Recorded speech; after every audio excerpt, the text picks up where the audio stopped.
Welcome our next guest. Rickdriecka is the owner of Next Ambit, and it is a business marketing company.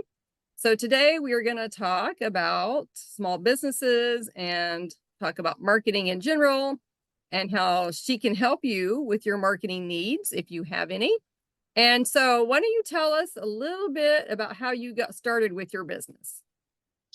Okay, so for me, the background of getting started was I actually started when I was in college. I was a work study student, and from that, I basically worked in the IT department. So we managed the school's websites and helped with the school marketing and email campaign. That time, email campaigns were fairly new, so learning above the curve was kind of fun. And I started working with nonprofits and churches, helping them with grant writing, helping them develop a brand so that they can present pitches to different companies to get funding and things of that nature. And mainly did it part-time. And I was working for the government at the VA full-time and then doing the business part-time. So I was working from like 5 to 9 and over the weekends doing the marketing company. And then when my company got to a point where I was making the same amount of money that I was doing with the VA, I basically transitioned and went into my marketing company full time. So I basically have been doing marketing now for about 15 years and maybe a little longer. um, but full-time marketing, I have been doing it for 11 years. Part-time marketing, I have definitely been doing for at least 5 years. You have been a busy girl. I think that that's kind of awesome that you started out doing one thing and then found out that you loved it so much that you were able to sustain it full time, right? And not have to go to, another 9 to 5 kind of job. And I think a lot of people that start their own companies or are wanting to, um, they need to get to that point where they can say, okay, this is now a business, right? It's not a Mhm. hobby. I can help people all day long, but if I can help people and get paid for it and start my own company, like that's like the goal of a lot of women entrepreneurs is, how can I be at home with my kids or my husband or my whatever, you know, be at home, take care of the house and do this other thing, right? Mhm. And I know um for me, starting my company was not out of necessity because I have a full-time job, but I was pretty much given the opportunity by accident. And it worked out in my favor. So it's hard balancing a full-time job and something on the side as well, as you can attest to. Mhm. And I think that it's great when you can transition over to doing your full-time thing with your own business and not have to do the other job to keep it going. Well, So I go ahead. think I think what happens is when people do the part-time aspect of it and is labeled as a quote unquote hobby, many times people don't have the right foundations established for the business. So that's why it stays in the lane of hobby. So it's not fully developed the way it should be developed. If you're going to commit 20 to 30 plus hours towards something a week after working a 40-hour work week, then you need to make sure you're going all in and being dedicated and disciplined towards it. And what many people do is they'll be like, oh, I'll just get started and figure out what to do later. But and some people, yes, that work for them, but that doesn't work for everyone. And what ends up happening is it hinders your marketing in the long term Uh-huh. because one, you have not established the business properly. So then you have to go back and you have to tweak so many different things, fix so many different things, and things become inconsistent across the board. So what I have found is like, especially in like a retail based business, many people they just want sales in the beginning, so they give the lowest price possible for stuff. And that hurts you when you're doing that. Instead of you selling things at value, you're basically selling it as a gimmick to reel people in. And then when you do that, you end up getting the wrong target market for your business, which in turn hinders you from growth. So that's the part that people have to understand, especially when it's marketing and you're shifting from doing entrepreneurship from part-time to full-time. You need to make sure that foundation is built, because the branding and marketing part is going to be a part of every step from beginning to scale. Branding and marketing exists. Some areas it exists more than others, but you start out marketing at the very beginning because your brand is basically you. So you're marketing yourself to get the right target market. So let me ask you this too. Somebody told me recently, and I started doing this when I first made my business. I got obviously a website, and I went on Instagram and TikTok and Twitter, and I got all the platforms with my business name, so that everybody would start, like, you're exactly what you're saying, right? So everybody would start getting used to the word forward safety training, and it's attached to my face, so they know that's my company. And then recently somebody said, you should also have at least claim the name of yourname.com as your own domain name. And I thought to myself, I'm not sure I need that, because everybody knows me by my business name. So why would I want a domain, www.beckymossbrucker.com? Why do I need that? I mean, I've Okay, so I authored can give you books. a prime example of people who've done it. Gary Vee. Who is that? Gary Vee is a marketer. He gives a lot of advice on marketing and business. Says he started out helping his father with his wine business, and he worked with different companies, and it escalated over time to him working with other companies. And he has BeFriends and GaryVee.com and all of that. So he has multiple domains, but what he did eventually is link them all together on one platform. So even though you have those multiple domains, they're still interconnected with backlinks. So all of his platforms are still under one platform. I do it. I have my marketing company, but then I separate my business strategies and coaching to a different platform. And my books that I publish and articles that I publish are on a different platform. So myself, like, my brand is Rickdriecka but my company is Next Ambit. And through Next Ambit, we do marketing, we do websites, we do SEO management and ads, and help people to grow from the marketing standpoint. But through Rickdrieka Bennett, those are my courses. That's the books, my coaching programs and things of that. So they're connected but still separate. Interesting. See, I had never heard that until this week or last week, and I was like, why would I need that? But that makes perfect sense.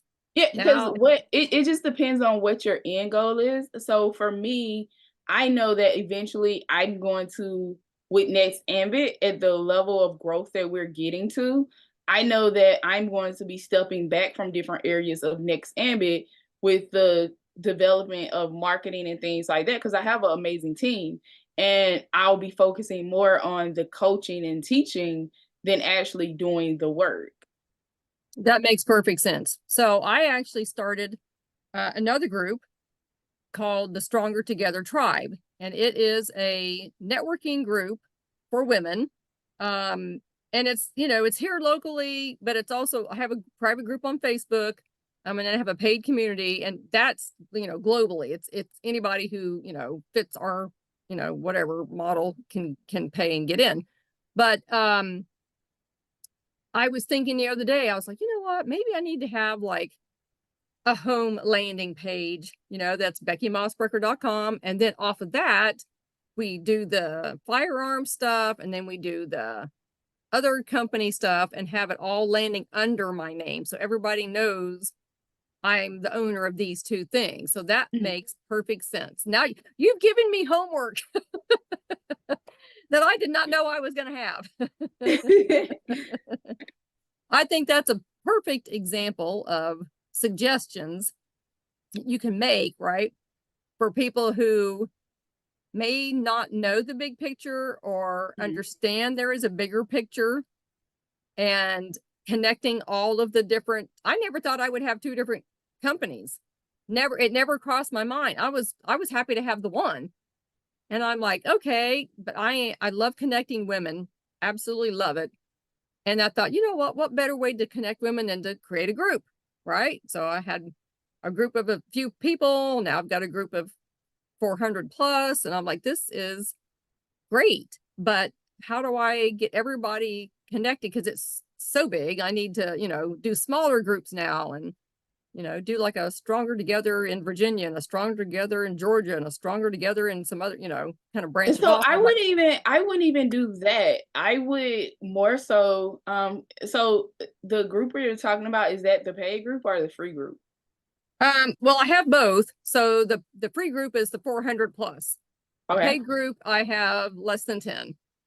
So what I honestly would do is drop a link in, create a business directory, and then code everybody through that. So that's basically what I did. I created a networking directory for paid people who are in my programs. And I would just say create a directory and have like the people who paid for certain stuff, their stuff is highlighted in the directory. And if people who want to be put on the directory, they can do that as well. So it's just different ways of marketing it to do it versus creating multiple groups. Because the thing is, when you're creating groups, you have to put in a lot of work to build that group and build that community and keep engagement. So you want to focus on the community itself than having multiple communities. And that's the biggest thing. It's like most people who are large companies, when they do like events and they have people to register from events, all they do is basically tweak the group name and then re-invite people into the event, or they keep the name the same and re-invite people into that group. So I wouldn't start trying to create multiple groups. I've heard people do that on Facebook a lot, like have this group and this group and this group and this group. And I'm like, no, I've got one. It kind of defeats the purpose, because what you end up doing is you're basically pushing, because your contact is what you have in your group. So if you're going to promote something, what you typically do is you promote it to the group that you already have, and then you start stretching your group thin, having the same people in multiple groups, which don't really make sense. So it's funny too, because I have I used to do, and I'm going to start doing it again, a separate group for people who own their own business here locally. And I would organize like vendor shows, right? I did it for a couple of years before COVID. And then we did one kind of like after COVID was calming down. And I thought, gosh, it's so much work, and I'm trying to do so many other things and work a full-time job, and it was just too much. So I'm not going to do them anymore. Well, I got the bright idea yesterday of thinking, you know what? There are some women I know that are networkers that want to meet other women. So I do these monthly meetings, right? And then they come to the dinners, and they come to the dinners. And I thought, why can't we find a place where we can all showcase what we have and have another networking meeting, but it's showcasing what you have, like at a table. And I'm like, here we go again. So I had created a few years ago a Facebook group for vendors, people who had businesses, right? And I was the only one ever chatting in it. Nobody was ever commenting or, contributing or doing anything. And I thought, okay, this is not helpful So I just kind of let it sit there. I didn't delete it, obviously, but it's still sitting there. And I'm like, I am not going to start that group back up again. I'm just going to keep going under my name with whatever ideas I have. And, you know, could be like a certain price for some people and a different price for people that are part of my community, that kind of idea. But I'm like, Becky, don't start another group. Don't start, like you said, branching yourself out so thin that you just multiple same people in multiple groups makes no sense whatsoever. So I 100% agree with that. It doesn't seem like a good time use of your time, right? So it's not really a good use of your time. At most, I would tell people to have 2 Facebook groups, one for your VIPs and one for your free community. But I definitely wouldn't go past 2. I think that makes perfect sense.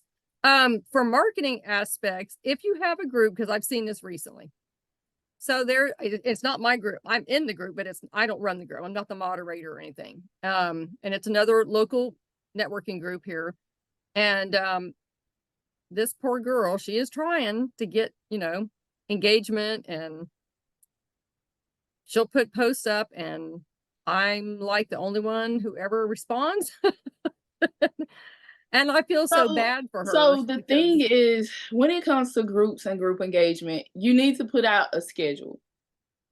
And then even with that schedule, you need to be consistent. Gotcha. And when you are putting out a schedule of letting people know what's coming up in the community and being consistent with it, they're looking forward to that content. And then the content also needs to apply to what they need in order for them to really fully engage it.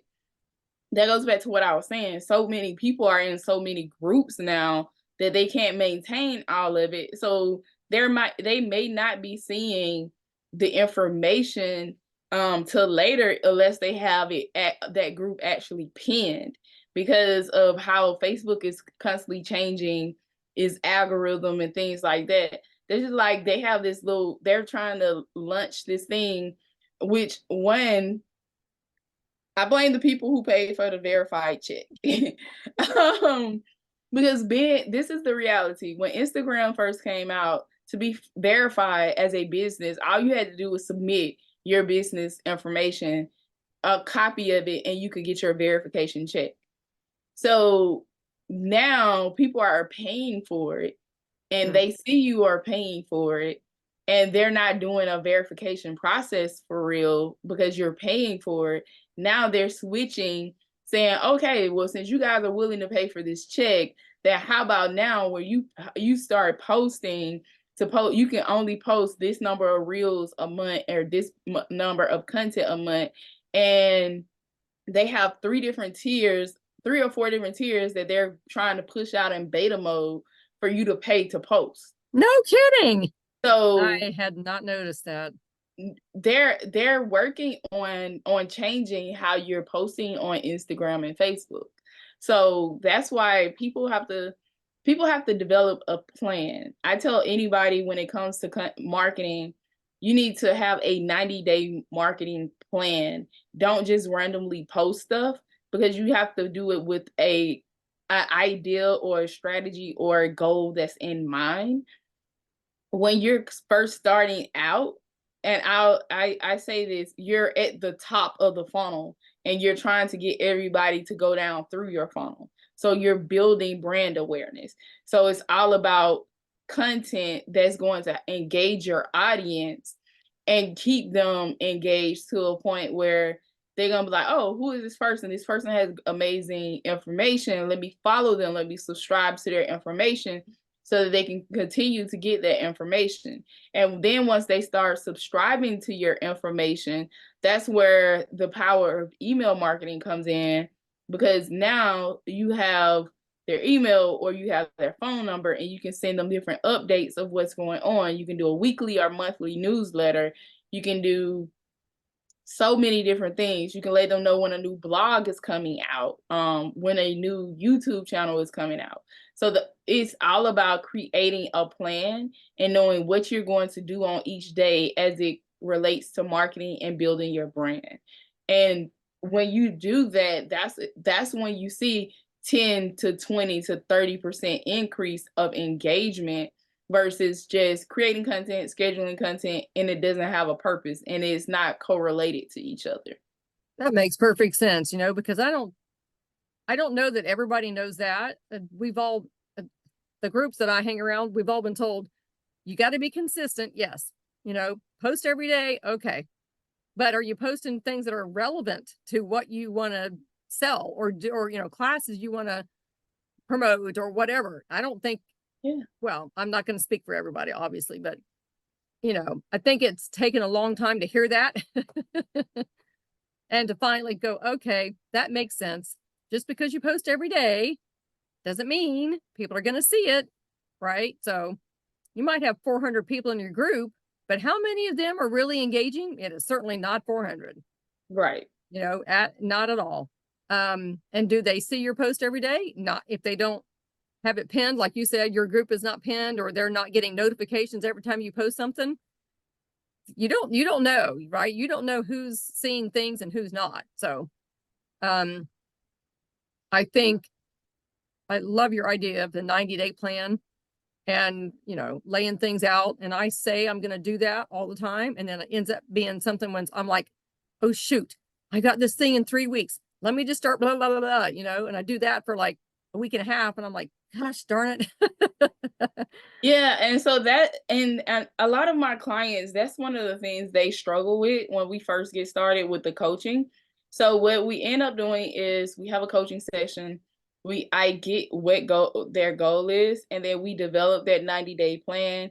Then we look at the numbers before, look at the numbers afterwards, and then do tweak recommendations and then plan out the next 90 days. That sounds And good. that builds that consistency, that helps build that brand awareness, and it also helps them to get people through their funnels to where there is a sale. That makes Because perfect sense. what people don't realize is in your first 90 days, yeah, it's great if you get sales in the first 30 days. But realistically, as a business, if you're I would say the first 90 days, I would only aim for maybe 3 to 12 sales. And the reason I say 3 to 12 sales is because one, you want to make sure you're getting in front of the right target market. You don't want to just be selling to anyone because you want to make sure your market is your market and you're not trying to catch everything. Yep. And you're not going to have enough analytics about your brand or your business until 90 days when you're first getting started. That And makes perfect sense. what a lot of people do, they sell all of these lead magnets and these programs like, oh, I'll help you get to 10K in 90 days. That's great, but will you be able to sustain that 10K after 90 days? Right. Absolutely. And I think sometimes too, as people have great ideas, like I'm a big idea person, but to niche that down into the, you know, group of people that want what you have, that's taken a long time to figure what that is. And I think sometimes people have a hard time trying to decide what that one thing is. So we have a group, shoot, what is it called? It's a part of the Small Business Administration, and they offer coaching for free. And so I had met with a lady, it's been a while, I don't know, 6 months ago. So I did it in the very beginning when I made my business name, and that's how I figured out, you know, what all to do. And then the lady was like, well, so, you know, start listing down all the stuff you want to do. And it's like this huge list. And she's like, you can't do all that. I'm like, I know. So it takes some doing to get that list down of what you know that you're good at, what you have a passion for, and then get that list to like, you know, 4 things instead of 100 things. And then it's not even that. So this is what I tell people. The best person to sell your stuff to is yourself. Oh, there you go. So if you know what your weaknesses are, what your strengths are, things that you struggle with, things that you had to work on, those are the things you write down, because those are the things you know best. Those are the things that set you apart, and those are the things that make you unique. So you're selling yourself, and you're basically your brand. And people, there are going to be people who are going to relate to you on one area or another. And that's how your target audience is developed. That's a good plan. That's a good plan. She was giving me this worksheet and doing all this stuff, and I'm just looking at her like, Outdated stuff, yeah.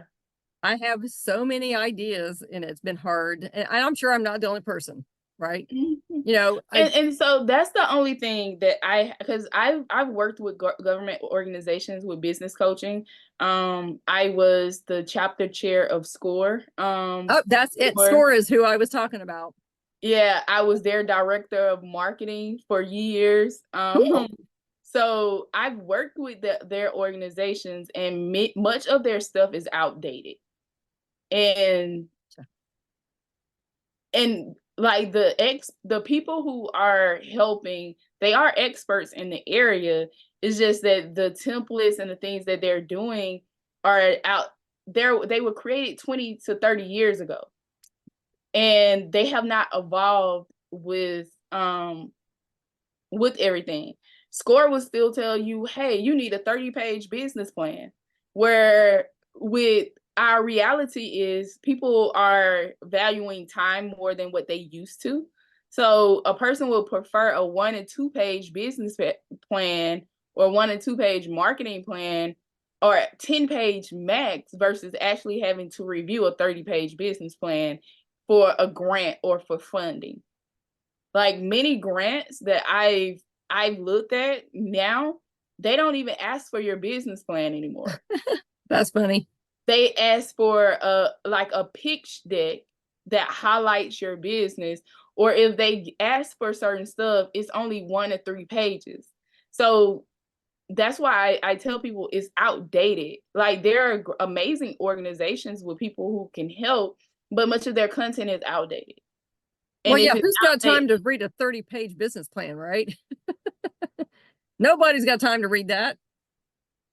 so and I have just been like, it's great to have as a guideline to know what you should be thinking about, but it needs to be condensed to a point where it can actually be useful. And even if it's a business plan, when you think about it and you're starting your business, if you have to sit down and create a 30-page plan, that's going to make you not even want to start a business. That's not going to motivate you at all. Absolutely. That's the first thing. The second thing is, if you have to sit there and think about all of this stuff that you haven't even gotten to yet, and you have no answers to, but you have to try to estimate all this stuff, then that's gonna make you not want to do it as well.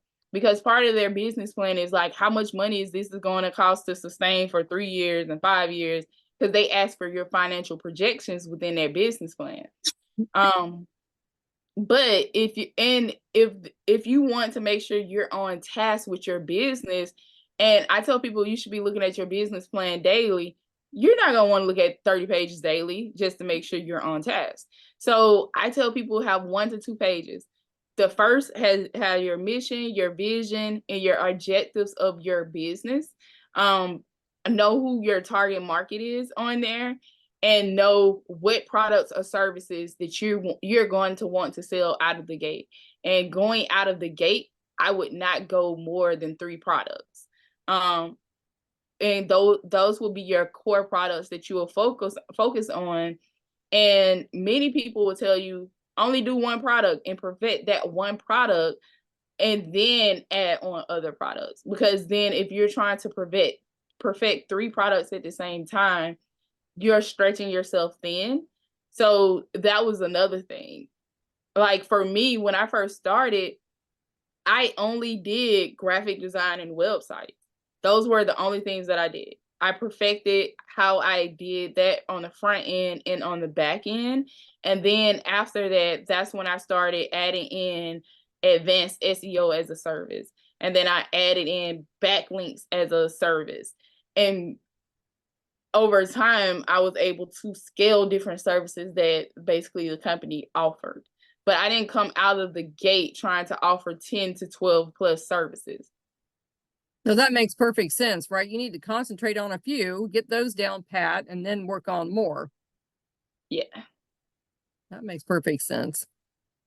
Okay, so gosh, we've talked about a lot of stuff. You were awesome. So tell me what kind of benefits we would have working for you or with you, and what kind of specials do you have or anything like that that you might want to share with the audience? So one of the great things that's working with us is, one, we'll do a free audit of your online presence for you. That audit covers a mass amount of information that can really let you know like where you are in your business, your marketing, and your branding.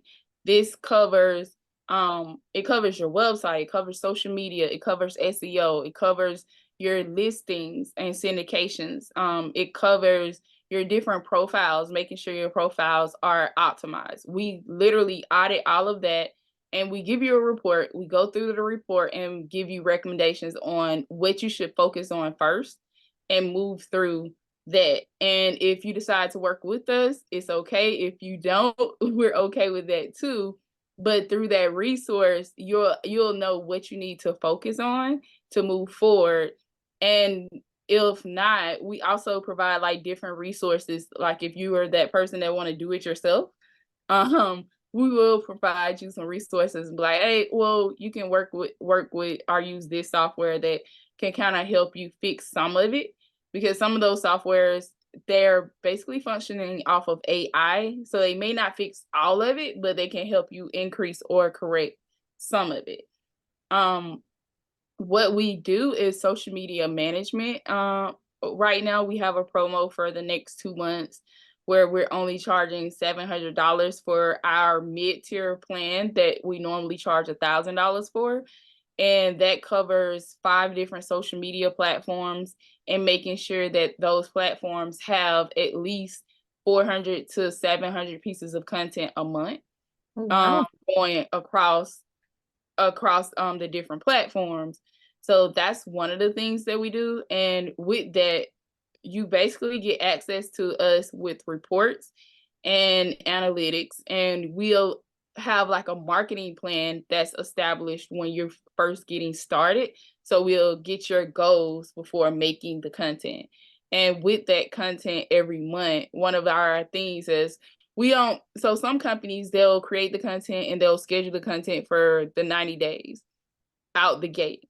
But what we do is we schedule content in a 30-day intervals, because we want to look at the analytics and how people are engaging it, so that we can know if we need to alter how we're posting the next month, versus keeping everything the same way. We tweak it every 30 days based off of how it's being engaged and interact. So that's one of the biggest that sets us apart. We're all about building relationship and helping people accomplish their goals. So it's not like as soon as you sign up, you don't have access to us. It's hard to get access to us and things like that. Because I've heard some stories about how some people sign up for stuff and then afterwards it's very hard for them to get support and have questions answered. But typically, people get a response from our team within, I definitely know they get a response within 24 hours, but we try to keep it and have a response to them within an hour. Wow, that's great. You can't find any companies that do that anymore, that's for sure. Well, yeah, I know, because I've been fixing some stuff for some clients, and a lot of the platforms that they went, because they tried to not have to spend a lot of money up front. And a lot of those platforms, you have to wait 48 to 72 hours to get an email response from them, because they don't have certain things in their admin or settings panels that give you access to change things. That's why I tell people to stay away from GoDaddy as a website builder too, because GoDaddy is great for drag and drop if it's like a landing page. But the only thing with GoDaddy is it doesn't help your SEO ranking at all. They have a section that it says tell about the business or tell about the platform, and that basically meta description basically becomes your SEO that you see on Google, but you don't go past that. So every page you make is going to have that same description.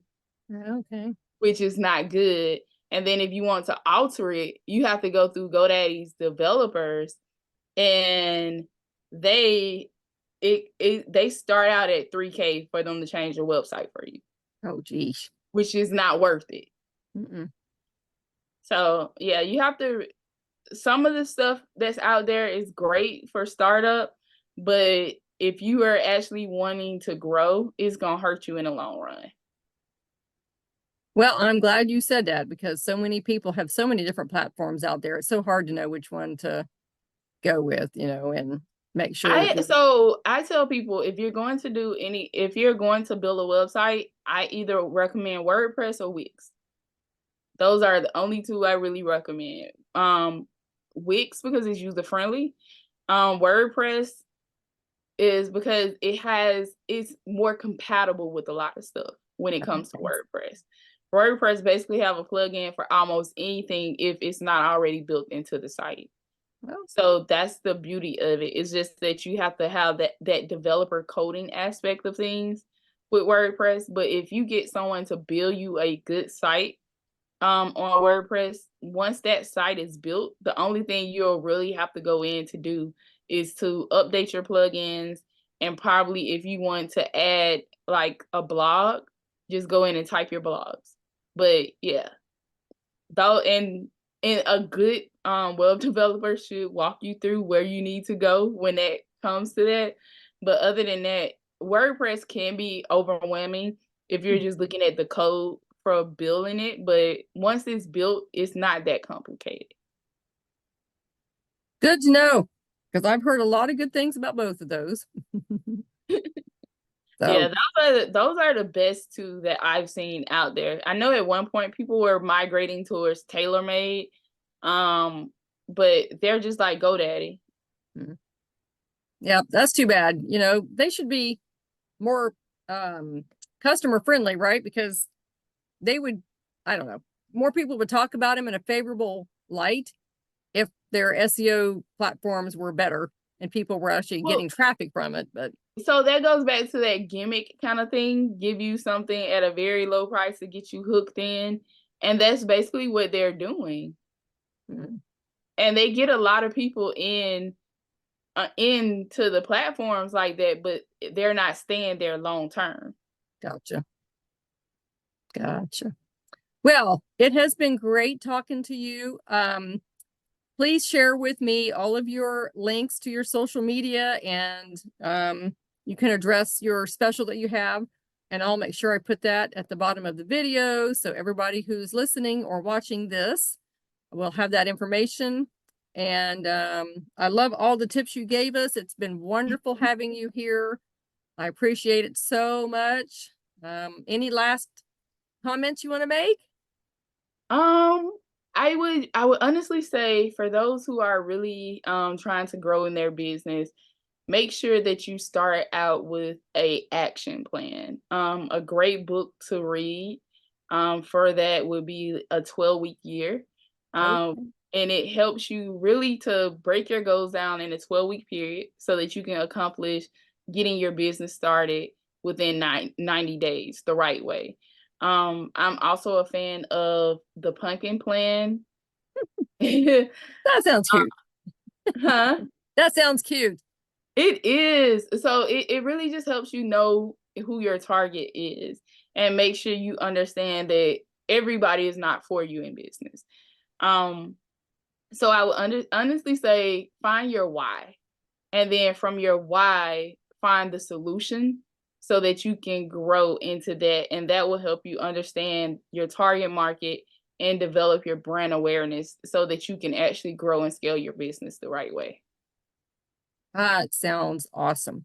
All right. Thank you again for being with us, and we'll see everybody else next time. And you guys take care.